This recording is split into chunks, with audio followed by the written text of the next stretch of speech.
糯米卤面是福建籍贯的美食之一。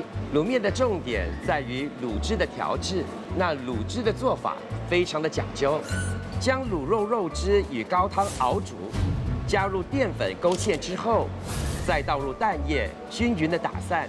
除了香醇浓厚的卤汁之外，一碗好吃的卤面也少不了各种处理得当的配料。究竟古早味的卤面是怎样的滋味？而选用的配料又是哪些呢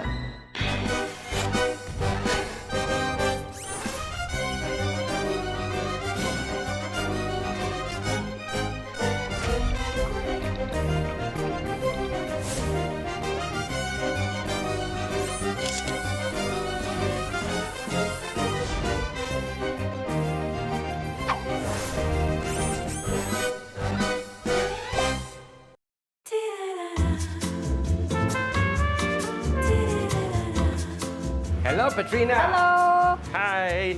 Hello， 我是 Chef Patrina， 我入行已经8年了。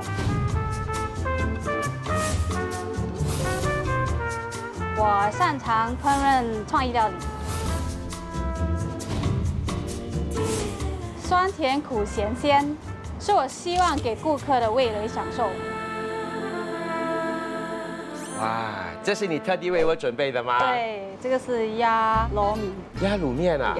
通常卤面就是用猪肉，对吗？可是我们这边是用鸭肉、鸭骨来熬那个汤来做卤汁。OK 然后有五香， OK， 还有呢？还有溏心蛋、白泡菜、鸭胗，还有鸭胸肉。我们有泡在党参、当归，然后才煮。如何？通常啦，吃这个卤面的时候呢，第一个味道都是那个醋跟蒜泥。你的呢就有一点不一样。中药材的那个味道先来，后来才是那个酸，然后呢那个蒜泥的那个味道呢，就你整个口腔里头就很清新。Chef， 不如跟我分享一下你对这个，福建卤面啊，它的最初的印象。 其实我很小的时候都很喜欢吃了，因为它黏黏的嘛，又有很多炸的东西在里面。等小时候跟爸爸去厦门街那边啊 ，OK， 还有中巴鲁那边，早餐的时候都有吃卤面，就吃了饱饱才有力气做工啊。我爸爸时常跟我这样讲啦。干嘛你的故事啊，跟我的故事也差不多一样，这我可以理解啊。你跟你父亲这样子建立起的一种感情、一些回忆，所以你对这个卤面呢有一定的了解。那我呢是非常的不解，不过没有关系。这一集呢，我们就让爱来做一个前提，因为呢，我们拜访的这个档主呢，他跟他老婆呢非常的恩爱，他们结婚已经很多年了，现在他们已经80几岁了。 整体的卖相啦，跟我熟悉的卤面就是一样的。你可以看到很多那些配料呢，都堆积如山的在上面啊。上面这一片呢，不是碗摊皮，是炸蛋皮。除此之外，还有卤肉，好像是瘦肉啊。是，因为我没有看到那个3层肉，因为通常都是3层肉的嘛，对不对？啊，这个炸肉丸，呀，通常卤面都有。是，应该是有鱼的吧？我找到了，好像是蒸鱼。 所以不是那种炸的一块块的那种，好像拿个这样的辣，所以它的是蒸鱼，对，有辣椒啦。不过它的辣椒还是用大辣椒哦。对啊，因为很多人都是给那种小辣椒的。对，这个是猪皮，好奇怪哦，它有放猪皮啊。通常都没有啊。是，它的面就传统的扁黄面哦。它的卤汁呢，好像少了蛋花，对啊，对不对？醋和蒜蓉的香气非常的浓，我觉得醋呢就是卤面很重要，它可以减掉那个腻，它的卤汁啊不是很浓稠，对我来说是件好事。可是古早的时候，你不会觉得说它的卤汁是比较厚的吗？Patrina， 这个问题你不能问我，因为我离那个古早味的年代很远呢。我看啊，我们在这边研究那么多没有用。我们现在就去跟档主聊一聊，好不好？好，来。李老板，李老板娘，你们好。我觉得你们两个很可爱嘞，在这边摆 pose。好，李老板，你从事这门生意很久了嘛，对不对？以前呢，我跟人家学习啊，好像有60多年前。哇，以前你是在哪里跟人家学习的？中国街。那你自己开始就是卖这个卤面是什么时候呢？1975年，在新加坡河旁边。所以你是在新加坡河旁边有档口的。后来呢？后来他那边坐地铁了，说要撤，撤就叫我搬到文人树卡巴的楼上去。Golden 树那边是1980多年了，因为他说那边有空位，就叫我去那边了。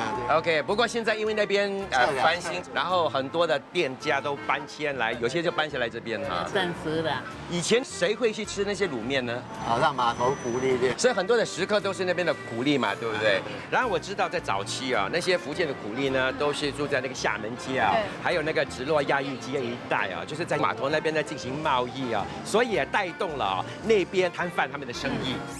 福建卤面分为黑派卤面和白派卤面2种，当中兴化卤面也就是莆田卤面属于白派卤面，而我们熟悉的黑派卤面，据说是由从中国福建漳州和泉州过番南来的先辈所带来的一道家乡面食。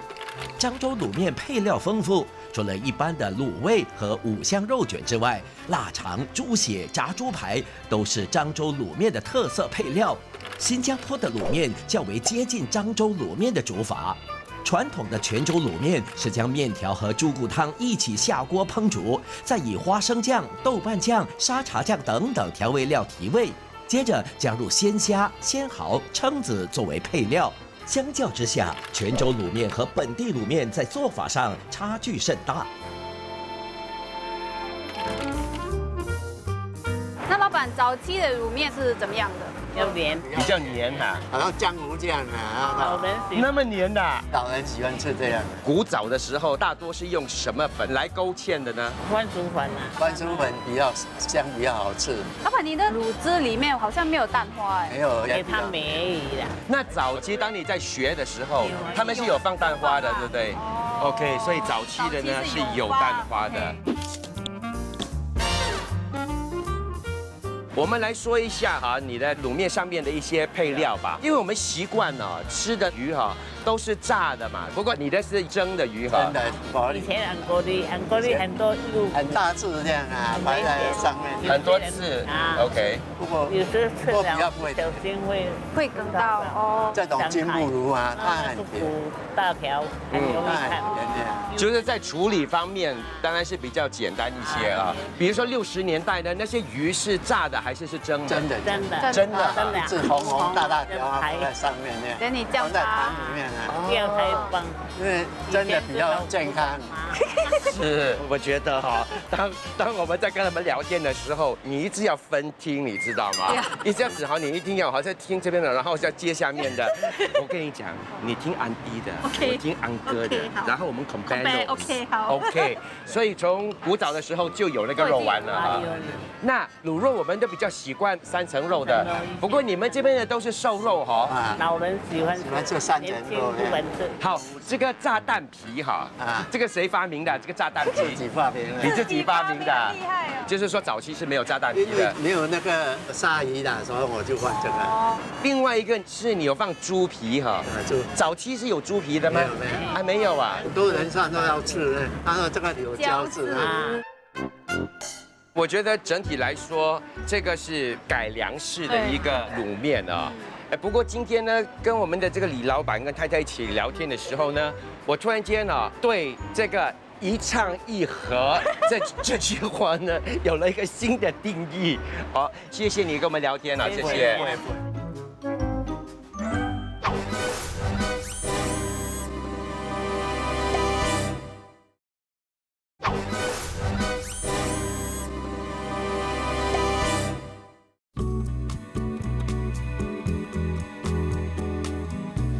Hello Dylan。Hello Brian。哇，已经为我准备好了。对，所以这个就是你颠覆版本的卤面了。对，整体的卖相呢，我觉得非常的中西合并了。这边我们卖的是法式料理，可是我们利用亚洲性的材料，是，还有一点点的亚洲性的可以说烹饪的煮法。坦白说，当我这样子看你的整体的这个摆盘啊，我不会觉得这是一个糯米，因为呢，首先呢，我没看到什么汁，不过它有几个元素是我可以把它跟卤面哈，对，就是扯在一起的，比如说这个五香啦，蛋。对，还有这是鱼吧？对，鱼饼。这是什么 ？OK， 这个呢，旁边黑色的东西呢，就是我们吃糯米的时候很重要的一个 component，就是那个 vinegar。我们用了2种 vinegar，第一个呢，那个黑醋呢，我们就是把它弄厚；另外一个呢，我们利用意大利的 balsamic vinegar， 我们 thicken 它，因为有些人会怕黑 vinegar 会很呛，所以说我们给他2种选择。另外一个当然卤面嘛，对，传统的面呢，当然是那种扁的黄面，对。不过这个呢，好像是 glass noodles， 为什么会想到用这个 glass noodles 呢？因为我是希望给人家不同的概念，and understanding， 其实你不需要吃一个糯米用很多汁，你说了那么多啦，我一定要开始吃了。好啊。当我在慢慢品尝啊这个面和那个酱汁，我的的确确是吃到卤面的那个味道，只不过呢，它有一些些的差异，它带了一点点甜味，不过那个醋的那个酸啊，又多了一层的醋的那个香气在那边，我感觉整个味道，提升了。它少了那个黏糊糊的感觉，对。不过它黏糊糊的感觉却来自那个 glass noodles。对。哎，我应该是加这个鱼，对不对？对。这个鱼又是另外一个特点哈。这个呢，我希望人家可以吃到原汁原味，就是把那个糯河弄成一个 paste， 然后慢慢加满一点点 chive oil 和一点猪油，还有一点点的红辣椒。这个是 steam 的嘛？对 ，steam 的，对不对？所以还保留了那个古早味的那个元素在那边。不过呢，是一个非常新颖的一个呈现的一个方式。等一下，这个五香，有些人吃糯米的时候，他们最希望吃的就是吃到那个 crispy part， 我们那个五香。So for 这个呢，我们用很传统的 pork belly 来做成那个 paste， 然后里面呢，有些人会用马蹄，我们没有用马蹄，我们放了一点苹果，还有一点 pear 在里面，增甜它的味道。最重要的里面，我不知道你们有没有吃到一个 QQ 的感觉啊？那个其实是鲍鱼，它里头的味道呢真的是太神奇了，它的口感呢更不用说，而且这个五香啊，吃起来有一个熟悉的味道，一个熟悉的感觉。对。不过它是一个截然不同的一种享受，我觉得，只能说2个字：满足。谢谢你，谢谢你们。哦，亲爱的 Chef Trina， Hello， 你知不知道啊？早期呢，新加坡呢就有很多那些路边摊贩呢，他们卖的东西呢都很好吃，而且很便宜。不过在1972年呢，政府呢就在这个玉朗市永生路建了一个小贩中心来安顿他们。大概有听说过。它已经是关过、重建，然后又合并。原来如此。那你知道以前他们叫这个地方是什么吗？它叫做60档，因为那时候呢，整个小贩中心呢有60个摊位。现在这个小贩中心呢，好像啊还有一些老字号。总而言之呢，我们来这里是要吃一个老字号的卤面。好 ，Let's go。张老板你好。嗨，你好。卤面2碗，谢谢。OK， 卤面2碗。你们是老字号嘛，对不对？对。你们是不是原来的60档的其中一档？是。你们是哪一个年代开始的？差不多1970年。现在里头有几代的人呢？第2代跟第3代。来，你们要放什么调味？什么都放了。等一下，这个就是蒜蓉嘛，对不对？蒜蓉对。你的蒜蓉有什么特别的吗？你用的是什么蒜呢？会辣的蒜头。以前都是有放葱在上面的辣。对。他们放的辣椒哈，是那种大辣椒还是小辣椒呢？以前的是大辣椒，那么因为现在的人比较会吃辣椒，这小辣椒变成比较普通的。还有什么东西可以加的吗？醋。老板，你是用什么醋？浙醋，因为这醋不会这么酸。所以啊，早期的这个卤面也是放浙醋的吗？对。那老板，我跟你说，现在我们2个找个位置坐，如果可以的话呢，你就发个英雄帖给掌门人，好，邀他过来我们的客栈聊聊。对，可以。OK， 谢谢哈。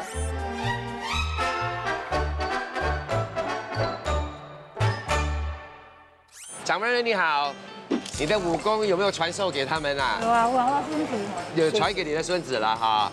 在我面前的这碗卤面哈，跟最早期是不是一样的？有肉圆一样啊。肉丸你们自己做的？对， OK， 用什么肉做的？五花肉，以前是用什么做？也是五花肉。然后是用什么来腌制的？麻油。麻油、胡椒粉，胡椒粉、五香粉，五香粉。OK。第二样，这个啦，麻帮。这个是巴当鱼，早期是用什么？用昂格利。对，然后现在的是油炸的嘛，外面对不对？早期的呢，蒸的一条昂格利。对。那为什么会改成用巴当呢？久了哈，它会有那腥味。哦，你说昂果梨吗？对。哦。到后来会干。是，那为什么会改为用油炸呢？那比较香。脆香，也会比较脆，也不错嘞。它比较有口感。对。以前呢，是不是有放豆芽的哈？面配豆芽比较好吃，比较脆。是。另外一个很重要的，这个卤肉是。三层卤肉是重要的啦。对。气氛要比较熟。妈妈，你这个卤肉是用什么调味料？五香粉、八角，最重要放蒜头了。对了，我们不会香嘛。还有黑酱油。黑酱油哦 ，OK。煮多久呢？1个钟头。1个钟头而已啊。所以你煮这个卤肉的卤汁，你就同样的用来做成这个卤面的汁。然后这个汁你是加了什么让它比较浓稠的呢？番薯粉。哦 ，OK。再后来加一点加卤蛋。其实大致上，它的那个味道是没有变，只是多了一些配料而已，是不是这么说？你还有什么东西要问的吗？我大概知道。大概啦。大概。呀。老板也不会透露太多吧？其实我觉得他们都很坦白了，真的是蛮不错的。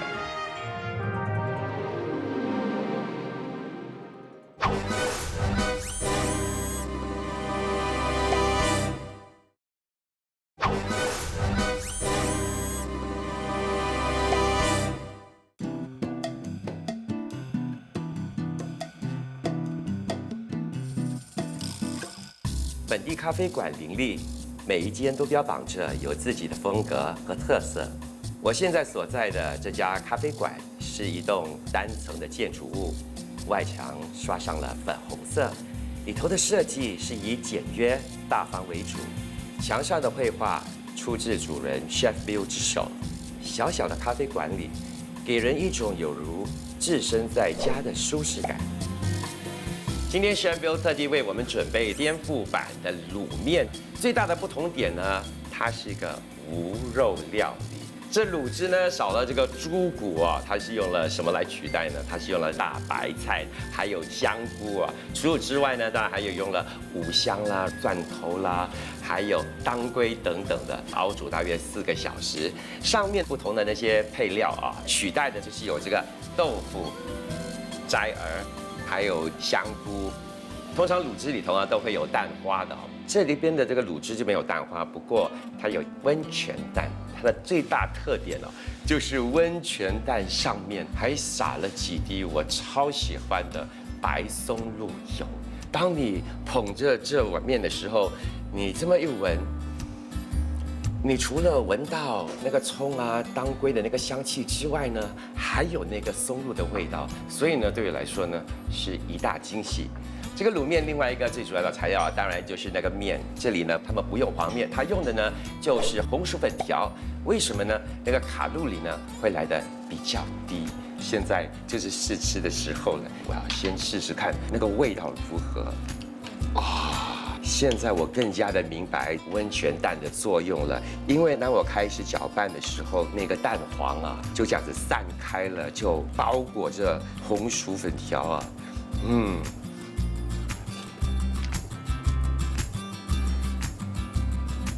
其实少了肉也不是有很大的差别，因为呢，你可以闻到很浓郁的当归，它也有蒜头的香气。除此之外呢，这个摘儿给我们炸五香还是炸肉丸的那个脆，我终于知道为什么它有那个豆腐了。我相信它的豆腐呢是用来取代3层肉，因为豆腐它本身的口感呢是比较柔软的，所以我可以把它想象成煮得非常熟的3层肉，一咬下去呢就是软绵绵的。闭上眼睛不看的话，感觉上口感还蛮相似的。总的来说，我觉得这是一个非常健康版本的这个卤面呢。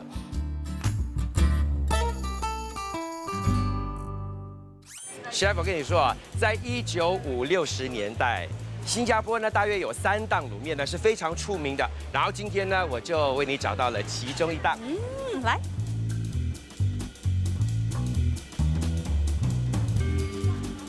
李老板，你好，你好。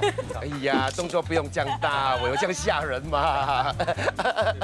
今天我们要来跟你谈一下你的这个卤面吧。因为我们经过的时候看你招牌那边上面写Best 卤面in town 嘞，只是一个称呼而已。一个称呼，我都不敢讲 I'm the best host in town 咯。OK， 重点是我们知道了你的卤汁跟你的卤肉的那个做法呢，跟大家一般的做法是非常的不一样的，是吗？会有一点稍微不同，对。我让你看一下我的卤汁啊。哇，这个很浓稠哦，发光的吗？是，那个蛋花蛮漂亮的哈。你的卤肉啊、卤汁啊，在整个制作工序是怎么样的？我们要先把那个大骨熬成汤，要熬隔夜的，然后再把这些肉切好了一起煮半个小时，它不会说很软，是它的精华已经在这个汤里面。然后第二天再炒过。老板，你这个这样黑是因为你自己的做法，你们干炒对吗？对，这样它比较会入色。如果有水，它的颜色就吃的好像一般的那种。就古早的是用很多水来。对，很多水。所以你在还原的时候，你一定要卤，就是用很多水的，把全部东西全部丢进去，然后给它卤。好。这样的话，你就有蛮厚的那个酱汁。加进去昨天那个汤，你是先勾芡还是先把那个蛋给加进去呢？先把蛋加进去，为什么呢？趁它不会很稠哦，你加进去搅一下，它就很散，漂亮，所以那个蛋花会散得比较美一点。如果它很黏的哦，你就搅不了啊，是你还没有搅好，它就已经熟了，所以变很大片。那你是用什么粉来勾芡呢？是番薯粉吗？面粉。你是用面粉的哈？我用180%面粉，它的粘稠度可以耐很久。之前我父亲他是有掺番薯粉跟面粉老人家他们炸东西有掺那些面粉啊，有剩的就加进去，反正他们那个说这都是可以吃的。以前60年代是这样。我们的 Chef Patrina 他要还原这个古早味的卤面嘛，所以你建议他是用番薯粉还是面粉呢？应该是番薯粉。如果你番薯粉它不会有味道了，如果你用面粉你不懂得处理它真的是会有一种味道。因为我们懂得配一些料来破那个味道。你直接就来2碗给我们，我们呢一吃就知道什么料是否是好料。好，可以。亲爱的 Patrina， 这个已经是第3档了，我现在考考你，这个古早味的卤面呢，上面呢应该有哪些配料呢？蒸红蛤蜊鱼、肉丸、3层肉、豆芽，还有这个面是扁的，一般都用这个会比较香，它比较有咬劲。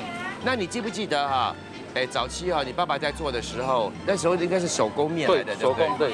以前我爸爸跟他们拿真的是用手工的，会粗一点点。OK， 口感呢？口感就差不多，不过他们有时候形状会好。因为是手工的嘛，也就是说你要还原这个古早味的卤面我们一定要去拜访一个做面的专家。蒜泥？对啊，有啊。你蒜泥自己做的？1把的，不可以把它拔好了，不会香。是因为它的皮已经扒掉了，对不对？它的味道已经散发掉了。以前我父亲他跟我讲，他还没有去世，他跟我讲说，如果你要做这行，你要不怕辛苦，什么东西都不可以偷工减料的，要不然你不可能会成功的。刚才我们提到你爸爸嘛，对不对？所以你爸爸是哪里人啊？泉州。泉州。他第一个摊位是在那个以前新洲日报的后面的小巷，牛车水那边啊。牛车水那边，1982年他给我们抽签，1983年搬进那个他们去。所以你是什么时候开始帮你爸爸的？一路来我都有去帮，因为我是独生子嘛。所以我每天回家都是去摊位先的。传统市井美食的传承，靠的是一代代摊贩们的用心与执着。摊主夫妻俩从卤汁的烹煮到配料的准备，都坚持手工完成。他们以真心诚意打动食客，希望让更多人认识到卤面这道传统面食。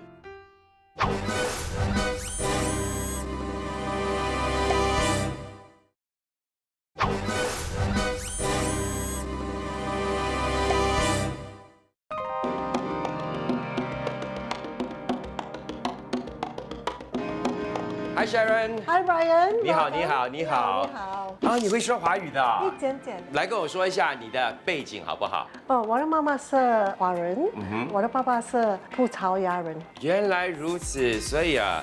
当你有这样的一个背景啊，生长在这样的一个环境，你的厨艺方面呢，你就很喜欢来个中西合璧，对不对？对了，对了。这到底是什么地方？这个地方是 where I hold my private dining。原来如此啊，私房菜。对了。要不要让我进去呀？可以。来。啊，这道菜啊，摆盘真的是太漂亮，很精致。谢谢。这个呢，新加坡人说是糯米 ，right？ 我的 version 是米罗。当然，整体的那个卖相是非常的漂亮。当我这样看过去的时候呢，我看到这些不同的材料呢，都让我想起这个老米该有的东西。首先呢，当我们一般吃这个老米的时候啊，它都又是用黄面嘛。不过你用的这个面，感觉应该是日式的面条吧？对对对，我用这个是伊南尼瓦乌冬面。啊，乌冬面。对了，乌冬很 thick。是的。肥肥。这个呢，扁一点。呀。它的 shape 跟 yellow noodle 一样。另外一点，这边呢有一个苏格兰蛋，而且你用的蛋呢是鹌鹑蛋。为什么会有这样的一个想法呢？因为 lomi right they have the fish cake, 是 then the loba, yeah, and then the meat. So what I did was I combined three together. Inside there is kurabuto minced pork, scallop, and prawns. But the seasoning is basic Chinese seasoning. It's very light, and then I top it up with 5 spice salt. Sharon 就很聪明的把很多炸的配料的那个元素呢集中在这个苏格兰蛋里头。你的这个3层肉 ，It's a kurabuto pork belly because it's much more juicy and succulent. 那旁边这些是什么来的呀？This is old vinegar reduction, and I jellified it with the stock. 你看呢，它真的是融入了很多现代的一些煮法，把某个食材的精华提炼出来，然后呢，把它变成好像一块块的这个 jelly， 然后呢，当接触到一些热度的时候呢，它自然呢就会在那个菜里头再溶解出来。对了。啊，那些是蛋花嘛？对了。还好你的酱汁啊，不是那种很浓稠的。这个整体吃起来呢比较的轻，不会觉得说太浓郁了。我觉得这个呢也是一个提升了版本的卤面。我觉得尤其是在食材方面呢，你是做了很多的改进，不过呢你却保留了传统的味道，谢谢，跟那个精神在那边。谢谢你 ，Sharon。 Thank you so much. Job well done. Cheers. Cheers.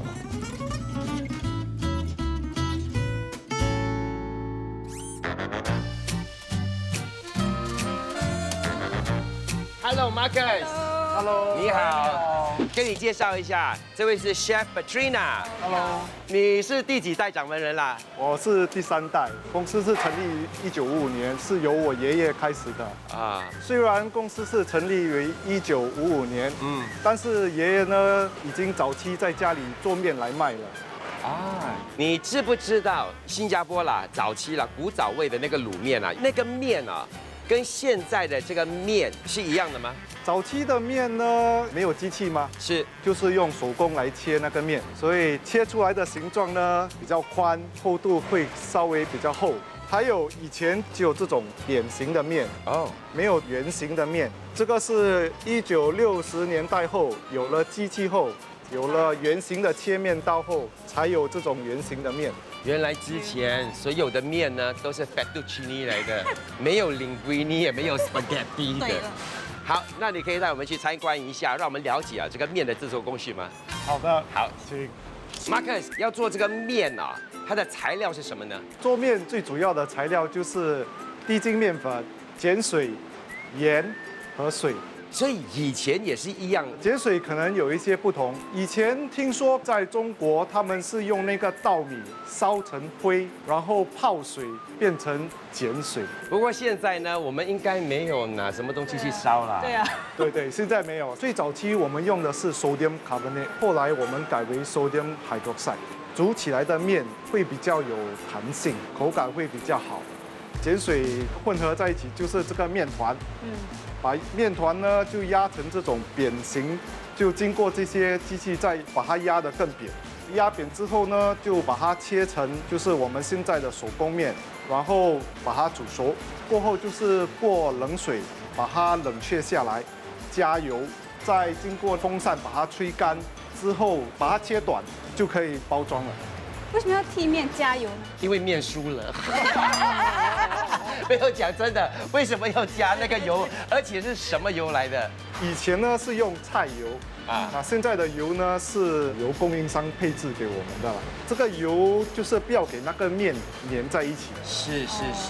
现在重点来了哈，我们的这位 chef 啊，他要还原这个古早味的卤面。你这边有没有第2代掌门人可以传授一些武功给他，好让他呢做小李飞刀，给他咚切出那个面？有啊，呀，你看，好，为你介绍一下，这位是大伯。我听啊，马可是说你还懂得如何手切面团呢？对，没错。哎，是切的要像哈。那个古早味卤面的那种面呐，好，不然你先马上示范给我们看好不好？好，来，先讲一下哦，以前的刀不是这样的，是没有这样长，它是有点像弓形的 ，OK， 很大把的，现在找不到那个刀了，是，哦，所以用这个代替。切好快哦，你哪几条来看？比较宽吗？哦呀，宽一点点啦。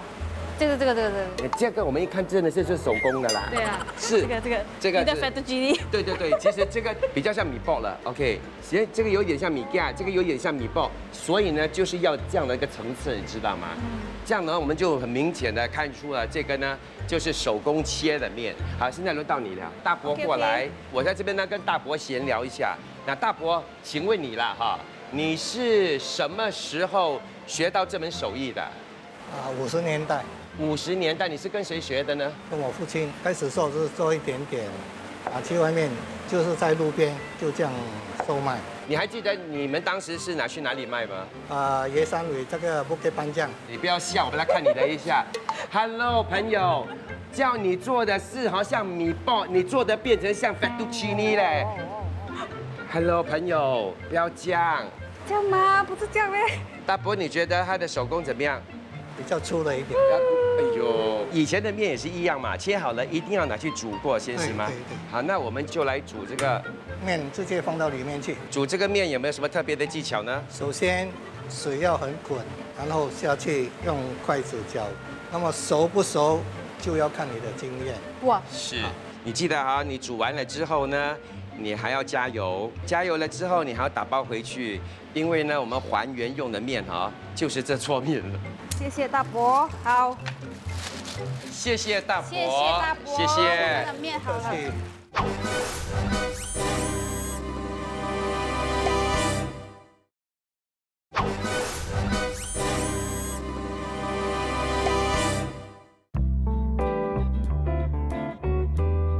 好，终于我们要开始还原我们这个古早味的这个卤面了哈。这是你卤肉的食材，对，你用的这个3层肉啊，我觉得以前的会更加的肥啦。对呀，不过因为现在的猪哈都有去瘦身中心的，所以有点小难了哈，所以我们就这样子啦。好，那个什么来的？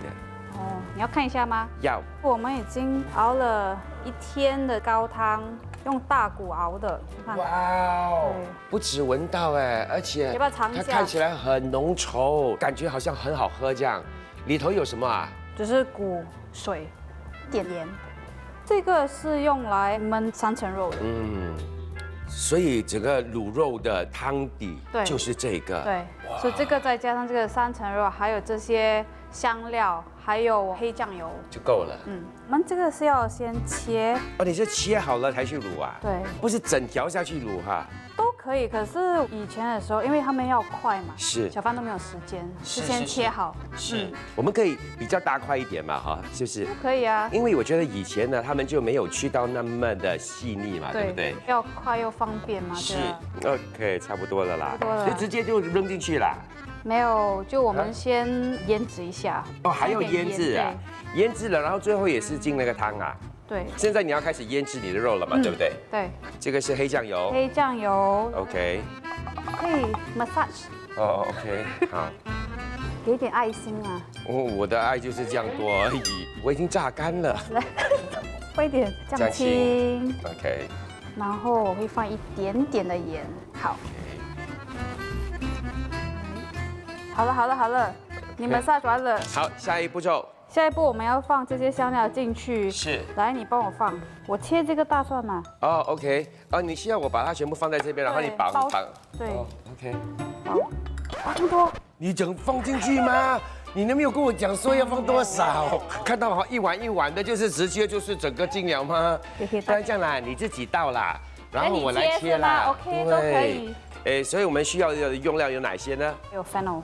OK。还有花椒、丁香、八角啦、桂皮。是。然后我们要把它绑起来，我们先把这个香料放进去。是。然后蒜放进去，然后我们把猪肉，我们把那个上汤，你帮我拿这个。OK。哦，你还要过滤啊？对啊。OK， 现在你还需要加什么？ 再加一点黑酱油来，因为要卤嘛，对不对？它颜色要深一点。对，现在要加那个冰糖，是，一半就好了。它一半呢？所以那个火候啊，一开始的时候你说用大火。对，用大火给它滚了，然后才关小火，给它慢慢差不多焖，差不多1个小时哦。1个小时。我们先把它盖上去。好。然后关小火。 OK， 好，现在我们要做的是什么呢？来，我们现在处理这个安果梨，很新鲜，这个刚刚被人家吊起来的，哇，那个鱼钩真的是跑到里面很深哦，很深呀，你要从这边那个啊。你在家里通常有处理鱼吗？有啊，可是现在通常是你去买鱼的时候，它都已经处理好了嘛。鱼肚呢就一定要清掉啦，因为要不然的话吃了有点苦。对 ，OK， 我们要。哦 ，OK， 好。你闪到这样远，所以说嘛，就给那个鱼摊帮你清理比较好。不然你的脸哈，全部哈都是鱼鳞，有没有？改名叫做赖鱼鳞。你很坏嘞你！你要不要试一下 ？OK 喽。哇！现在你知道了，刚才我在那边看的时候哈，当然要站远一点嘛，对不对 ？OK， 然后我们是不是要再切它的那个中间的那个部位？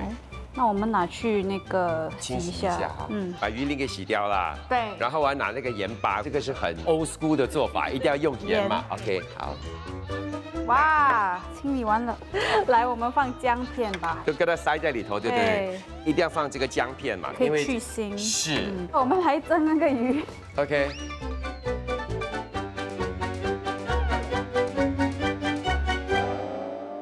鱼已经蒸好了，现在我们做什么呢？我们来做肉丸。很好。要放一点五香粉进去。OK。差不多2汤匙。OK。那我们今天用的这个肉是五花肉嘛？哈。是。传统都是用五花肉，然后福建人很喜欢用五香粉，所以我们有用五香粉，还有再加这个白胡椒。那我就比较喜欢蒜的味道。我也是。所以会加一点蒜进去。一点盐，然后啊，他们每个人都讲说哈，当你做这个肉丸的时候呢，一定要拍打，对，它的口感会比较好。我们会放玉米粉，还有一点点的面粉，让它比较有那个粘性。对，然后会打一粒蛋进去。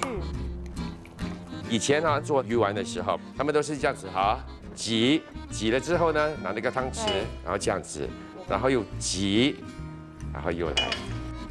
因为里头放了面粉还有薯粉嘛，所以在油炸的时候呢，它就不会散开来。来，哇，不错不错。满意吗？你说嘛，你是厨师。我很满意啊，你看很均匀。是。接着我们要做什么？现在我们就要做那个卤汁啊。是，这个是重头戏来的。对，最重要。对。好，现在我们要调那个卤汁了啊。对。来，我们看一下刚刚卤。呀。哦，闻得到吗？那个五香的那个香气。然后这个是我们熬好的高汤，已经过滤过了。是。然后我们会把卤过的精华放进去。那这个卤汁啊，跟这个高汤的比例是多少呢？差不多1:3。啊 ，OK， 那就差不多了哈。对啊。OK， 这个我们就跟它搅一下。哇，单是这个就非常的浓了。OK， 现在我们要加什么就打蛋花吧， ？OK， 差不多3粒蛋。好，李老板说要就是先把这个蛋花放进去才勾芡嘛，哈，是蛋花就会比较漂亮。是，慢慢捣。OK， 暂停。暂停。哇，蛮多的。呀，我们的蛋花已经很漂亮了。是。来，现在我们来勾芡，我们是用番薯粉，可能我们加差不多2汤匙。2汤匙，然后多少水？2杯，倒进去看够不够浓。哎呦，来了，慢慢来，可以再加。还可以再加，其实我觉得还可以加很多，这样一般不够。可以再加。还可以再加。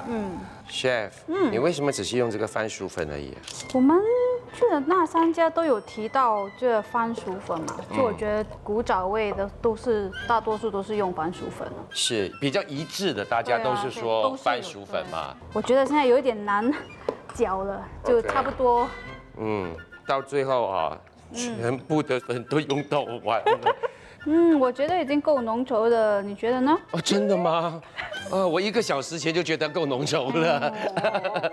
所以我们的下一步是什么啦？我们要烫面了。Yes， 烫面了，我们就可以摆盘了，对不对？对。Yes。OK， 我来烫面，我很喜欢烫面。哇，你看你的这个面哦，真的是很 fettuccine 呀。OK， 然后多点豆芽。OK， 烫不要烫太久了哈，因为面本身呢就已经熟了。豆芽也不要烫得太熟啊，太软的话对，就没有那个口感了。对。OK， 然后这样子。似模似样的。是，然后，哇，我们现在要加那个卤汁了哈。黏糊糊。再加多一点。多一点。来，我们放什么料？先拿鱼，所以古早味的方法就是用手来拔的嘛，对不对？对啊，看有没有骨。拔好来耶，放这个卤肉。我知道你是喜欢多点蒜蓉，辣椒，葱。对，我喜欢吃醋。OK， 那就多放吧。我期待已久的这一刻终于来了。现在呢，我们就来试试看了哈。有那个古早味的那种。我不知道，我跟你讲了，单是它的卖相，你看啊，今天我们非常用心啊，就连这个汤匙啊都是那个公鸡的，对。然后这样的一个碗，我总觉得我好像要把一只脚给翘上来，在凳子上这样子翘脚吃。觉得如何？我觉得这个形状的面条这样的一个宽度。真的会比较适合这样浓稠的那个汤汁。对，当它比较宽在它表面上的那些汤汁就比较多，会粘上去。是。那个鱼就鲜甜嘛，然后配那个卤汁，有一点咸甜，就我觉得这个搭配真的我很喜欢。那我这次还原的时候就发觉到，为什么现在他们不再用这个。安果梨其实拔这个鱼肉出来的时候要很小心，因为它的鱼骨就有比较细嘛。是，还有那些料，那个肉丸，好吃。